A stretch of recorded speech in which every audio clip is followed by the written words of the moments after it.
Salam sejahtera Malaysia, terima kasih kerana menonton video-video dalam channel ini. Sebelum kita mula, jangan lupa untuk tekan tombol subscribe, share, like dan komen. Let's go! Salam sejahtera dan salam perpaduan. Berita seterusnya, bukan saja Anwar Musa, kata Hadi. Bertepenu, Abdul Hadi Awang berkata masih ramai tokoh UMNO yang ingin menyertai PAS namun mereka terhalang oleh akta anti lompat parti. Dakwa Presiden PAS itu lagi, dia tidak boleh memberitahu jumlah sebenar pemimpin UMNO yang terbabit. Saya tak boleh beritahu kerana ada yang dah masuk. Macam calon pun kita ada macam Ismail Abdul Muttalib dan Syahidan, katanya kepada media di Kuala Lumpur hari ini. Ismail Muttalib menyertai UMNO pada 1982 dan berkhidmat sebagai ahli Parlimen Maran sejak 2004. Pada 2022, Ismail menyertai PAS dan bertanding pilihan raya umum ke-15 atas tiket PN serta dipilih semula menjadi ahli Parlimen Maran.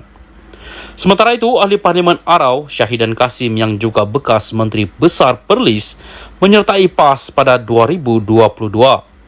Abdul Hadi juga memaklumkan akan ada lagi pemimpin UMNO bakal mengikut jejak tersebut.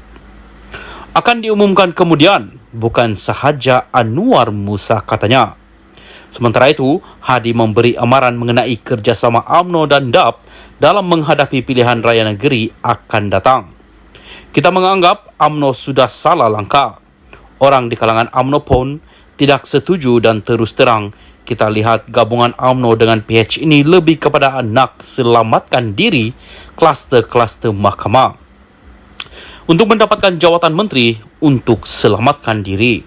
Bukan untuk kepentingan perjuangan UMNO yang ada dalam perlembagaan dia menegakkan Islam, menegakkan kaum dan bangsa, menetahankan negara. Sudah lari dari perlembagaan, katanya yang juga ahli Parlimen Marang. Hadi menjelaskan lagi keyakinannya bahawa UMNO tidak akan dapat bekerjasama dengan DAP. Ini, kata Hadi, berdasarkan pengalaman lepas PAS bersama DAP dalam barisan alternatif pada pilihan raya umum 1999 dan kemudian Pakatan Rakyat dari 2008 ke 2015. Tetapi kita DAP dan PAS bersatu di atas tiket persamaan. Masalahnya DAP melampau, nak minta supaya jangan laksanakan syariah untuk Islam.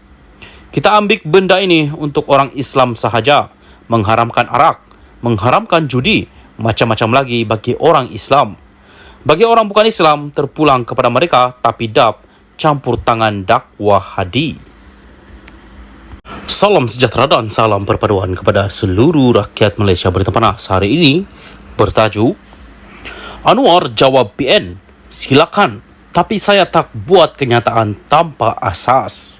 Bertepenu, sehari selepas didesak meminta maaf dan diberi kata dua, tidak ada tanda Anwar Ibrahim akan melayan tuntutan dibuat pihak PN berhubung kenyataannya mengaitkan parti itu dengan syarikat judi.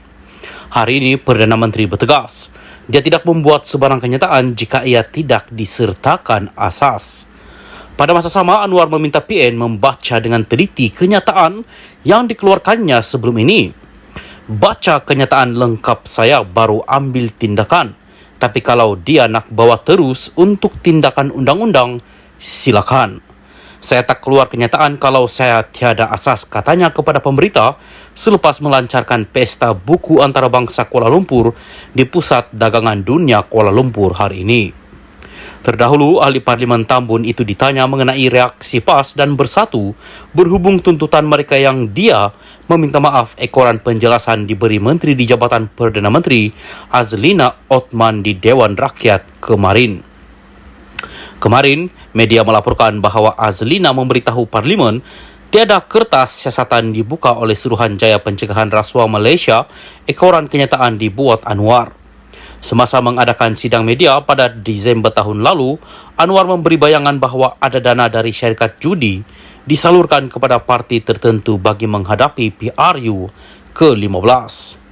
Menurut Azlina, SPRM tidak dapat mengesahkan dakwaan berkenaan kerana ia dalam bentuk terlalu umum. Ia mendorong PAS mendesak Anwar membuat permohonan maaf secara terbuka, Manakala Muhyiddin Yassin yang juga pengurus CPN memberitahu pihaknya sedang berbincang dengan peguamnya untuk meneliti kemungkinan mengheret Perdana Menteri ke mahkamah.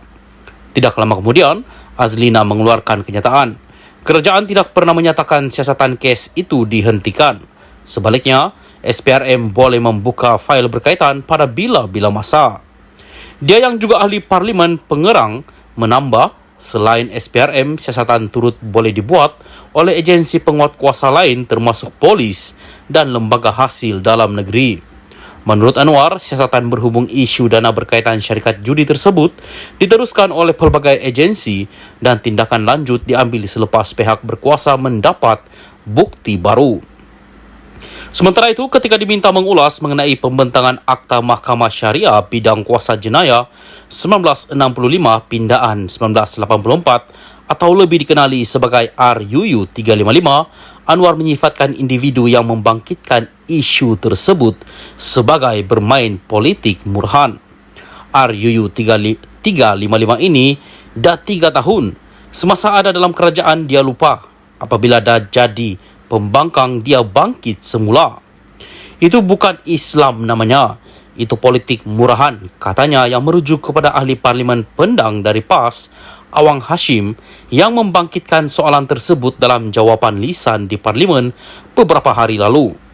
2 hari lalu, dalam jawapan bertulis Menteri di Jabatan Perdana Menteri Hal Ehwal Agama, Muhammad Naim Mokhtar berkata, RUU 355 akan dibentangkan bersama rang Undang-Undang Mahkamah Syariah wilayah-wilayah persekutuan. Katanya, cadangan pengubalan akta baru itu bertujuan untuk memperkasa Mahkamah Syariah.